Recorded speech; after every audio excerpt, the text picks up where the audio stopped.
안녕하세요. 터닝나우입니다. 만병의 근원, 과식. 영국 생체과학연구소에서 생쥐를 대상으로 한 가지 실험을 했다. 소식이 건강에 어떤 효과를 미치는가 하는 것이다. 실험 결과 먹이를 가장 적게 공급한 생쥐의 노화 속도가 가장 더뎠으며 수명도 가장 긴 것으로 나타났다.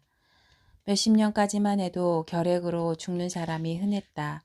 결핵은 영양 부족이 원인이 되어 걸리는 전염성 질병이다.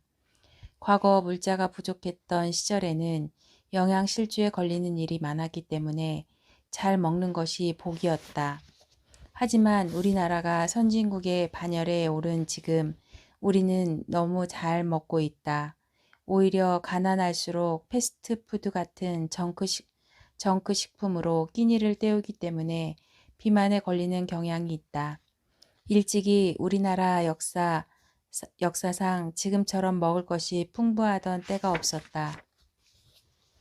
그럼에도 잘 먹어야 건강하다는 관념은 쉽게 사라지지 않는 것 같다. 자녀를 둔 엄마들은 아이가 밥 잘 먹고 튼튼한 것을 최고로 친다. 행여 아이가 식사를 거를까 숟가락을 들고 따라다니기도 한다. 사자는 배가 부르면 눈앞에서 토끼가 깡충깡충 뛰어다녀도 무관심하다. 하지만 인간은 아무리 배가 불러도 목구멍까지 음식을 밀어넣는다. 대부분 뷔페에 가면 을의 배를 그득히 채워야 한다고 생각하지 않는가. 집에 있는 냉장고에서는 음식이 썩어 나가는데도 말이다. 바로 이러한 인간의 탐욕이 당뇨, 고혈압, 암, 고지혈증과 같은 대사성 질환을 불러들이는 것이다. 이런 질환이 단박에 진행되는 경우는 거의 없다. 인체의 대사 기능은 호흡, 소화계와 긴밀한 연관을 맺고 있는데 가장 먼저 꿰는 건강의 단추가 바로 식사다. 우리가 과식을 할 경우 위장은 급격한 부담을 안게 된다. 장은 이를 소화하기 위해 효소를 과하게 소비하게 되는데 자기가 가진 것으로는 모자라 대사활동을 위해 준비해 놓은 효소까지 빼앗아 사용하게 된다.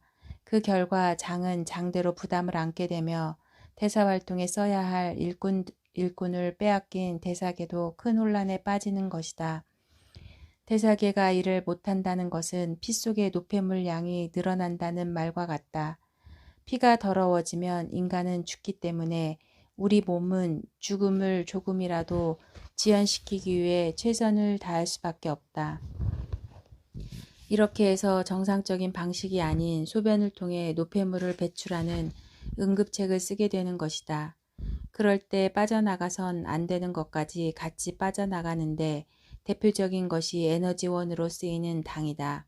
당뇨는 병이라기보다 우리 몸이 죽음으로부터 스스로를 구하기 위한 고육지책이라고 할 수 있다. 한마디로 제 살을 깎아 자기 생명을 건지려는 행위인 것이다. 당뇨와 같은 대사질환을 앓고 있는 사람의 경우 10중 8구 장의 상태도 좋지 않은 것을 알 수 있다. 변비, 설사 증상을 함께 앓고 있거나 장 속에 폴립을 지니고 있는 경우가 대부분이다.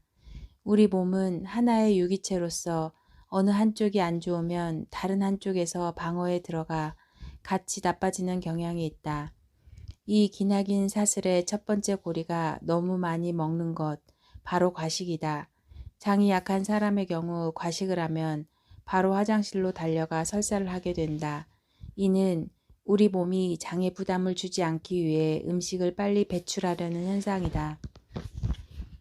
이때 설사를 병으로 생각하고 지사제를 먹는다면 이를 처리하기 위해 또다시 효소가 소비될 수밖에 없다. 약은 독이기 때문에 웬만한 양의 효소로는 막을 수 없다. 약을 소화하기 위해 막대한 양의 효소를 소모하게 되면 몸은 더욱 나빠질 것이다. 결론적으로 과식은 대장을 혹사시키고 효소 낭비를 부르지만 소식은 장의 정상화 작용을 돕는다. 적게 먹는 습관은 인체로 하여금 에너지를 아끼는 방식으로 나아가게 한다. 우리 몸이 에너지 효율성이 높은 가전제품처럼 변하는 것이다. 약간의 칼로리만으로도 신진대사가 가능해진다면 과식하는 버릇도 사라질 것이다. 먹는 것이 곧 내가 된다. 먹는 것이 곧 몸이 된다. 자연이 제공한 음식을 소화 가능한 만큼만 먹어 몸을 혹사시키는 일이 없어야 할 것이다. 팁. 아침을 걸러도 괜찮을까? 예로부터 아침을 든든히 먹고 하루의 일과를 시작하는 것이 우리들 선조님 때부터 내려오는 풍습이었다. 해가 뜨면 일을 하고 해가 지면 잠드는 삶을 살아가던 당시로서는 아침을 챙기는 것이 인체 바이오리듬상 이치에 맞는 습관이었음이 당연하다. 그러나 현대를 살아가는 우리들은 밤늦게까지 바깥 활동을 하기가 일쑤이다. 외식은 물론 과음할 기회도 많아졌고 육체 노동의 강도도 이전에 비해 상대적으로 낮아졌다. 아침 식사에 관한 질문에 답하자면 반드시 해야만 할 필요는 없다고 할 수 있을 것이다. 과한 저녁 식사나 야식으로 위장을 비롯하여 간장, 신장 등의 부담을 주었을 경우에는 다음날 아침 소화기관에 휴식을 주는 것이 바람직하다. 이 경우 아침 식사를 약소하게 하거나 거르는 것이 대사 기능을 향상시켜 건강을 유지하는 데 도움을 준다. 물론 당뇨나 저혈당증 환자의 경우는 예외이다.